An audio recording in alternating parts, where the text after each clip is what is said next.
लग्नानंतर होईलच प्रेम या मालिकेमध्ये आपण बघणार आहोत की आता वसू आत्यांचं जे बोलणं आहे ते खरंच सगळेजण मनावर घेतील का. म्हणजे काय बोलणं प्रेक्षकांनो, इथे आता सगळे जेवणासाठी बसलेले असतात आणि तेवढ्यात वसू आत्या म्हणतात की नंदिनी, काल तू जो ड्रेस घातला होता ना त्यामध्ये तू खूप बारीक दिसत होती. वसू आत्या म्हणतात की अगं इतकी बारीक की त्यात तुझं पोटही दिसत नव्हतं.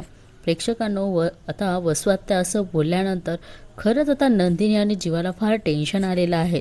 पण आता जीवा डायरेक्ट वसू आत्याला म्हणतो की काय काय म्हणायचं काय आहे तुम्हाला. नंदिनी प्रेग्नेंट असल्याचं नाटक करते आहे आणि प्रेक्षकांनो, नंदिनीला पण आता हे माहीत असतं. पण जीवा संतापी आहेत हे आपल्याला काय नवीन नाही. नंदिनी लगेच म्हणते की जीवा.